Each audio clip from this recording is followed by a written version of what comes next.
मुख्यमंत्री हेमंत सोरेन ने 28 अक्टूबर से शुरू हो रहे लोक आस्था के महापर्व छठ को लेकर राज्य के सभी घाटों को स्वच्छ और सुरक्षित रखने का निर्देश अधिकारियों को दिया है।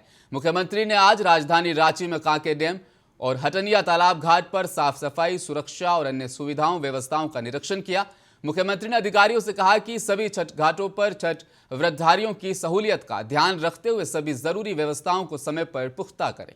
मुख्यमंत्री ने कहा कि पर्यटन को बढ़ावा देने पर सरकार विशेष जोर दे रही है। इस लिहाज से राजधानी रांची में कांके डैम एक बेहतर पर्यटक स्थल है।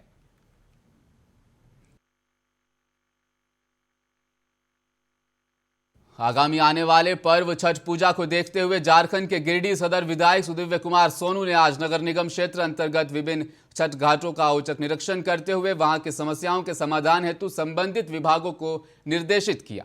निरीक्षण क्रम में विधायक के अलावा झामुमो जिलाध्यक्ष संजय सिंह, उपनगर आयुक्त स्मृता कुमारी, सिटी मैनेजर मंजूर आलम, एसडीपीओ अनिल सिंह समेत झामुमो के कार्यकर्ता शामिल थे। विधायक के नेतृत्व में सबसे पहले झरिया गादी छठ घाट का निरीक्षण किया गया, जिसके बाद दीनदयाल घाट, शिव शक्ति घाट, अर्गा घाट, मेट्रोस गली घाट, नया पुल, सीहोडी छठ घाट, सीहोडी आदर्श नगर छठ घाट भी शामिल किया गया। इसी तरह हरिजन टोला छठ घाट भी और सोतलपुर छठ घाट, प्रोफेसर कॉलोनी छठ घाट, आश्रम रोड छठ घाट, शास्त्री नगर पर भी, पेसरगढ़ पर भी और पंचबा बुढ़वा आहार घाट का भी निरीक्षण किया गया।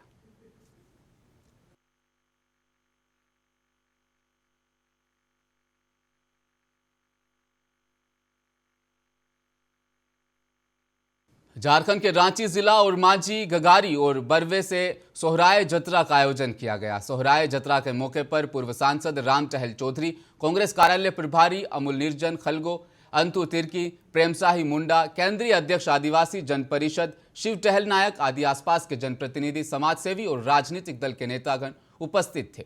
जतरा में नागपुरी कलाकारों ने एक से बढ़कर एक नागपुरी गीतों पर सबको झुमाया। वहीं जतरा में लगे दुकानों में ग्रामीणों ने जमकर खरीदारी भी की। सोहराई जतरा के बीच बालक एवं बालिकाओं के बीच फुटबॉल मैच का आयोजन भी किया गया।